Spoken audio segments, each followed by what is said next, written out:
Hello, welcome to the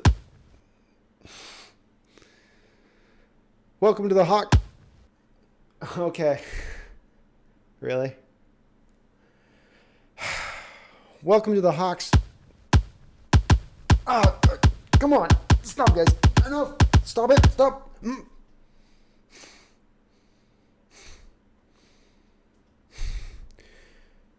Welcome to the Hawks Nest. Seahawks lose to the Packers. Let's get into it. Lynch stays in the game. He gets the handoff, puts his helmet down, and he's in! Touchdown! Seahawks! Sorry, it's been a couple weeks since I last did a Hawks Nest episode. I tend to take a little bit of time after the year ends to sort of lick my wounds and wrap my head around the fact that our Hawks aren't going back to the Super Bowl. And this year was especially tough for me because it really felt like a lost opportunity for our Seahawks team. They had every opportunity there, every chance to take advantage of, and they just sort of let it all slip right between their fingers. Most especially brutal here is that you wasted a season of Russell Wilson's career, a prime year of Russell Wilson's career. He gave you an MVP level performance throughout this year, and due to a lack of talent and due to schematic deficiencies, you were unable to really take full advantage of that. Of course, unless you've been living under a rock, you're aware that the Seahawks went into Green Bay, fell down by a couple of touchdowns, mounted a courageous comeback, fighting, clawing, scratching their way back into the game, and then fell just short when Jimmy Graham, because of course it had to be Jimmy Graham, made a third down catch at the end of the game, and he appeared to be tackled a half yard short. But the officials, being those generous sons of bitches that they are, gave him a first down. Game over. Seahawks season done. Lynch in the backfield. Lynch gets the handoff, bounces off the tackle. He fights. He is in.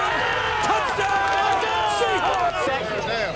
Oh, yeah. That was nice. Oh, my God. I thought I pushed you forward. Yeah, you did. As soon as this game was finished, you had all those pre-chambered excuses ready to go from Pete Carroll. Well, we just had too many injuries. You can't lose half your squad. We had our center playing with multiple fractures, our best pass rusher playing with a hernia injury, and a whole bunch more. It was just too much. We couldn't get through it. You can't lose half your squad and expect to field a competitive team in the playoffs. You can maybe get away with that in the regular season, but not the playoffs. I just don't fully buy into this excuse myself.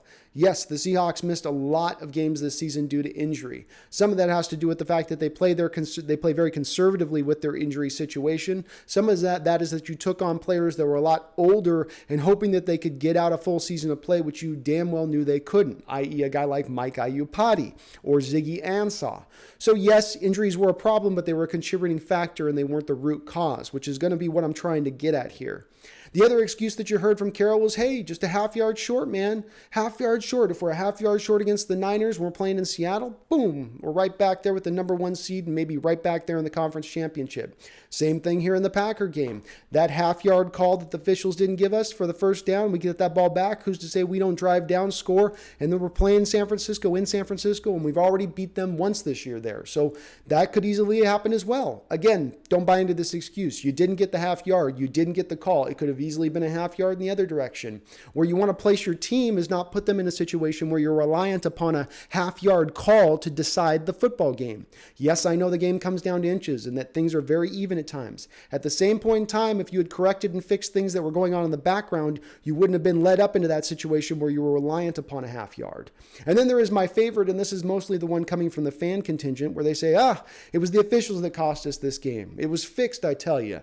They were giving the Packers all the calls. And while I will agree, if I was to put this game in on a measuring stick of saying who got more calls, the Packers definitely got more calls. There was a helmet-to-helmet hit on Tyler Lockett that went uncalled. There was a blow to the head of Jadeveon Clowney that got uncalled that was right there out in the open. It seemed like the Packer offensive linemen at times were holding and it wasn't getting called. And as well, Russell Wilson took a couple of late hits. All that being said, I don't think the game was fixed, and I don't think the officials decided this game. I'm a guy that doesn't want to deal with the symptoms. I don't want to nip around and at the fringes, at the edges as to what the real problem is. Let's get to the core. Let's get to the real base point, because you can solve all the symptoms you want, but if you aren't really fixing the core issue, the root cause, then it's just going to pop up in other ways and other different symptoms. And that's what I think's happened here, because the real reason the Seattle Seahawks lost this football game was the fact that you basically on offense and defense didn't show up for the whole first half. Defensively, you are set up to be a bend but don't break defense that holds teams to field goals. Instead, you let the Packers score at will touchdowns. And then from the offensive side of the football, you've built your team around being a running football team, a team that will run on anybody. You might know we're running the ball and we're still going to run it at you, and we're still going to be successful. Except they weren't. Except they haven't been. More often than not in these type of situations. And then what do? They got to fall back on Russell Wilson magic, him to pull a rabbit out of his hat and save the day time and time again. This is why you lost the game. If you played half as well as you did in the second half and that first half, you probably most likely win this game and win it easily. But that's not the case, because the same issues that had cropped up throughout the season, the same problems that over and over again we'd see in nearly every game, bit them back on the ass again in this game. Your chickens came home to roost, Pete Carroll. That's what happened. It wasn't these other three stupid excuses. That's the main excuse. Your scheme is simple. Your offense and defense are both simple. You don't disguise things. You don't make it hard on opposing quarterbacks pre-snap. You don't run the ball with enough authority in that you can truly impede your will on other people because you don't have the blockers to do it. And your scheme is so simple, most defenses, a lot like your defense, can see it coming. They know exactly what's going to happen. And this is where is going to lead me into the next point on how we can fix this situation. But the root cause of it, the root problem here, yeah, there is talent issues, which Pete Carroll and Russell Wilson have both spoke to here at the Pro Bowl, but there's also schematic issues at play. You're running a 1980s offense and a 1980s defense. There are certain, yes, modern innovations that are kind of built in there. You got the read option and some bubble screens. I get all that. But for the most part, you're running Marty Ball from the Kansas City Chiefs, and you've got this 1980s defense that's trying to trot out three linebackers instead of a slot corner when offenses bring out three wide receiver sets. That doesn't do anything at all as far as complexity is concerned, just shows everything to you. Just here it is, simple and easy. And in this modern age, with these players as smart as they are, you're just making it so easy for them in that respect. So let's get to the fixes. Let's dive into how we can get this ship turned into the right direction to actually get back to the Super Bowl and not just be a perennial contending team. Slides to his right side, looking to the end zone, looking. Now he fires the dart!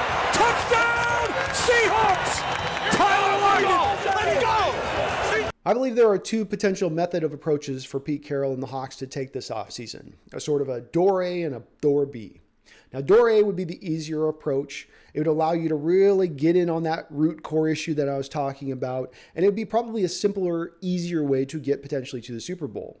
Door B is going to be a lot harder, a much more uphill climb. It's going to be a lot more scratching and clawing and fighting, and you're going to have to do a lot of things really perfectly to overcome, but you could still get back there. Now, door A is the Seattle Seahawks look to make some schematic changes, specifically looking to bring in new coordinators on the offense and defensive side of the ball. I certainly don't think you're going to see Schottenheimer go anywhere, but you would hope at the very least that you could see a change with Norton. He's a guy who has not run the defense well since he's walked in the door. He wasn't a great defensive coordinator with the Oakland Raiders. Indeed, even Pete Carroll passed on him the one time he was up for the defensive coordinator last time against Richard. So it'd be good to go out there and get a new defensive coordinator, and where I'd look to go is to get a bright, young, dynamic young mind to bring in who's got some new ideas to bring in as an influx, somebody to challenge Carroll, take him outside of his comfort zone.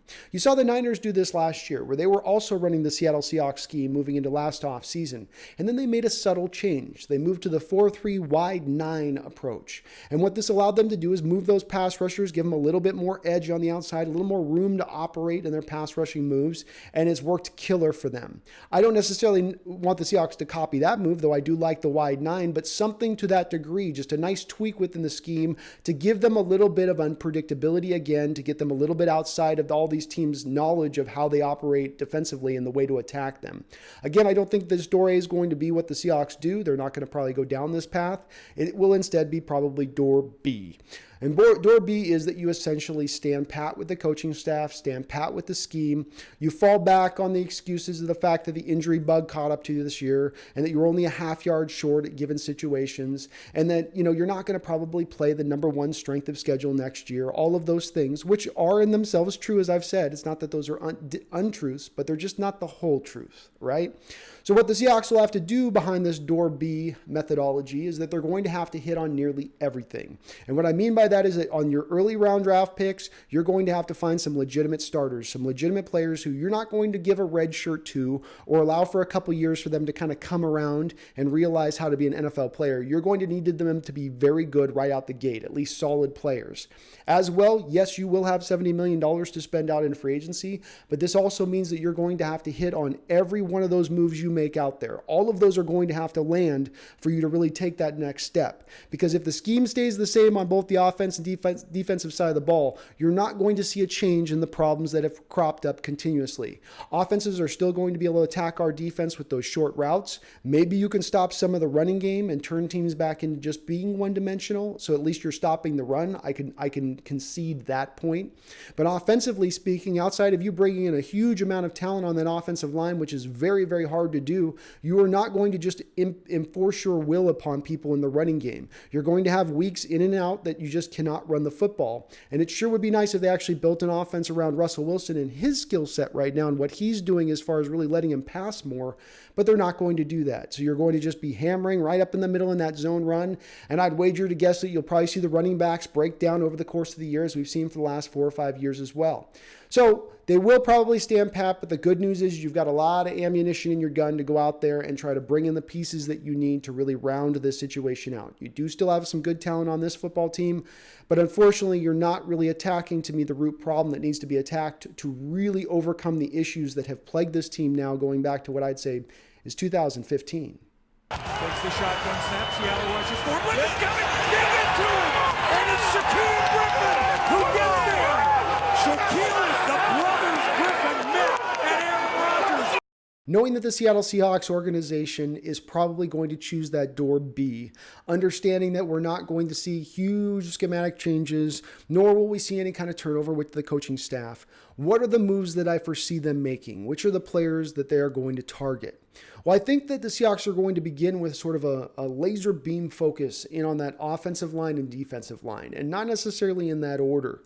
When you look at the defensive line especially, you understand that Carroll this year tried to compensate for his lack of pass rushers by really bringing a lot more blitzes than he ever has. I mean, they used to be one of the league leaders in blitzing the least. Now they were one of the league leaders in blitzing the most. It's quite a flip of the coin to turn on for them. I'd expect him to go back to more of what he knows, and that is, let me build my fearsome pass rush in that front four. Make sure every one of those guys is a dog and can get after it. So you will not only see, I think, an upgrade in quality there, but you'll see the depth reinvigorated into that unit. Because remember, back in the 2012, 13, 14 seasons, you had the Chris Clemens, Bruce Irvin, and then you also had the Michael Bennett and Cliff Avrils behind him. You had sort of this rotation you could always bring in so these guys weren't having to run out 80 to 90% of the snaps in the football game. I certainly think they're going to bring in a lot of guys on both of those sides of the ball, and I would expect them to use their draft picks as sort of that means to go get those players. I don't think that they're going to lean back in on the draft necessarily in totality as the means for which they're going to bring in this new talent.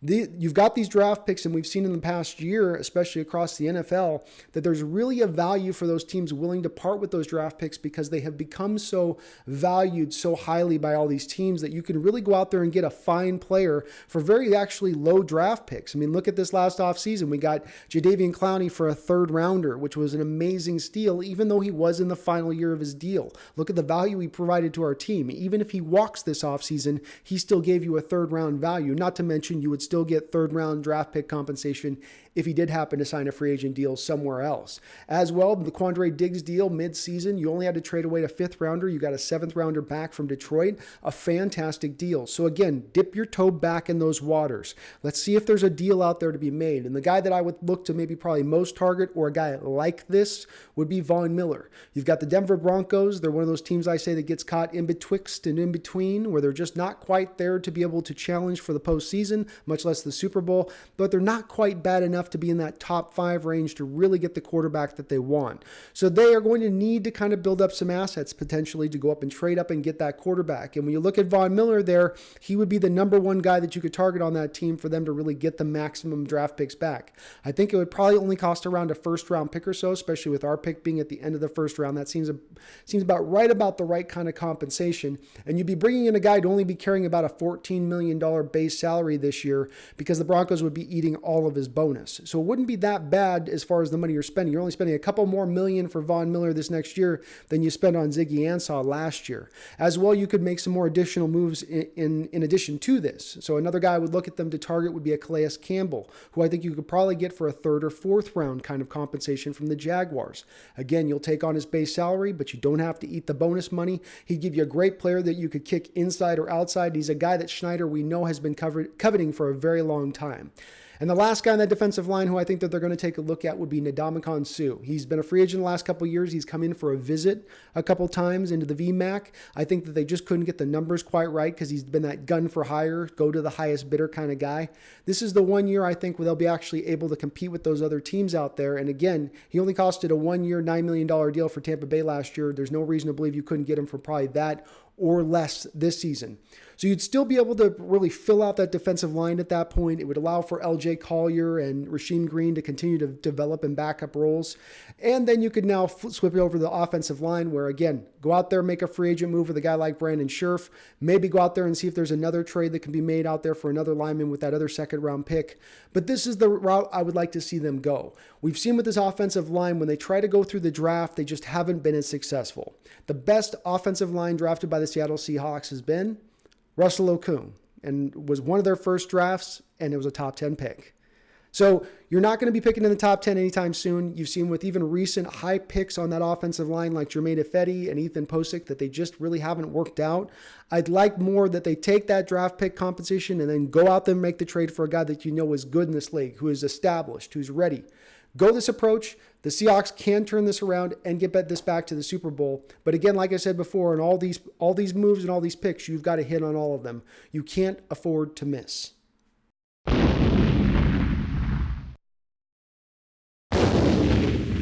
There are a couple of Seahawks, though they are not yet free agents, they are eligible for a contract extension this offseason, having completed their third year of NFL service. And Chris Carson is one of these guys. I've heard a few fans out there that have really been lobbying for this guy to potentially get a contract extension here, and I really hope the Seahawks management doesn't do it. It would be a stupid move from my standpoint. This is a guy who has had his seasons cut short in 2 of his first 3 years in the NFL. As well, he had an injury history going back into college, so it's hard for me to foresee him becoming more healthier as he gets older, more healthier as he's taken all of this pounding up until this point. As well, and this is truly the thing that decides it for me, he has the worst problem with fumbling in the entire NFL. That's a big deal, especially a big deal on a team where the coach has this mantra where he says it's all about the ball. Well, it doesn't seem all about the ball if you're going to reward the guy who isn't making it all about the ball. I love Carson. He's a great player. He's the closest thing we've had to Marshawn Lynch since Marshawn Lynch and then came back here. But at the same point in time, I need to see another season of him proving it before I'm willing to pay him.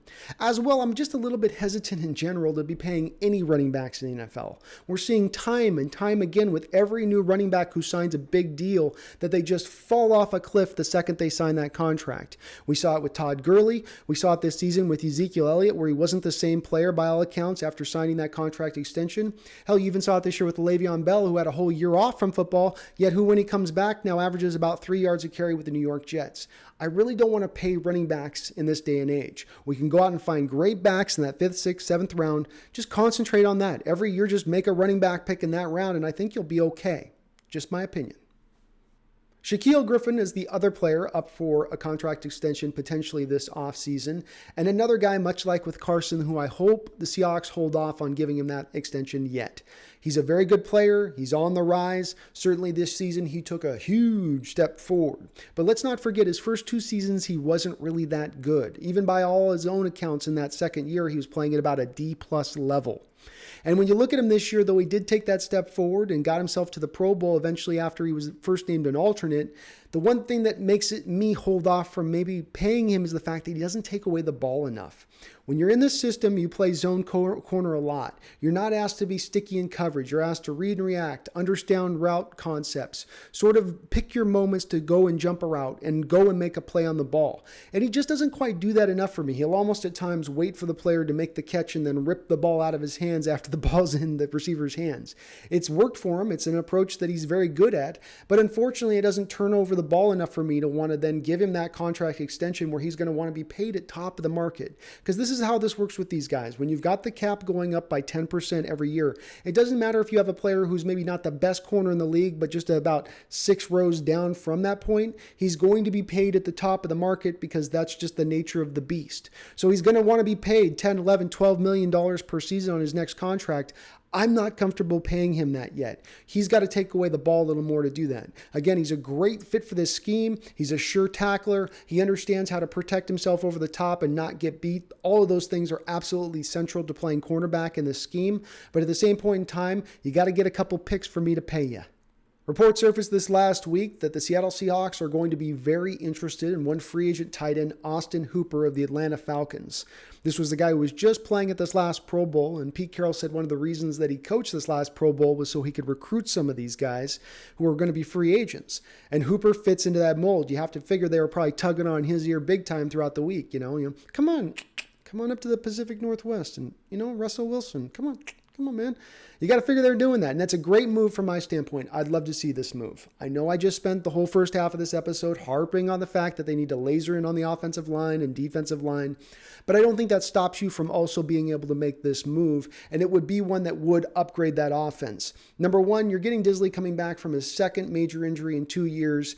And you have to wonder if he might need a little bit more time on this injury. As well, you want to have a hedge against him sustaining another injury or perhaps even a setback. You don't want to end back up in the same situation you've ended up in the last couple of years where you're relying on your third or fourth tight end to carry the day for you. We want some prime upfront guys up there because it seems like Russell really responds to having a good tight end in the game. If he can get Jacob Hollister 40-45 catches in half a season, imagine what he can really do if he has a great tight end for a full 16-game stretch. And this guy would be a fantastic addition from a player standpoint. Like I said, he can run block, so he's good there. Not Disley great, but good. He is really great in his route running. He might be the best route running tight end in the game of football, or at least close to it. And he's got a solid pair of hands on him, a very low drop rate. So there wouldn't be a lot not to like about this move. It wouldn't cost you through the roof. And again, I think you'd still be able to make all those other moves out there that you need to make because you do just have so much ammunition to work through this offseason in salary cap dollars and draft picks.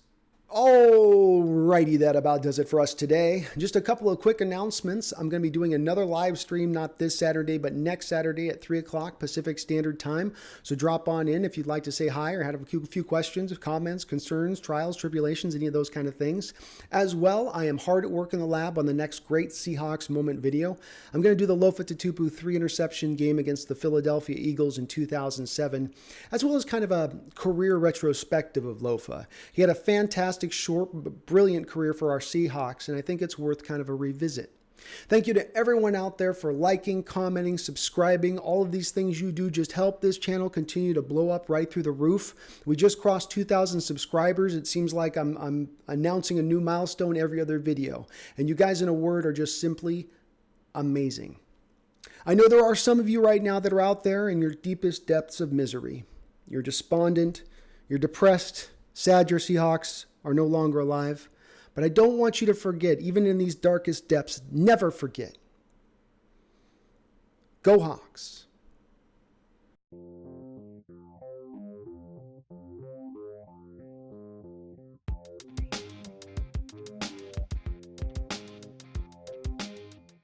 No matter what, we still Seahawks 12 to the day we die.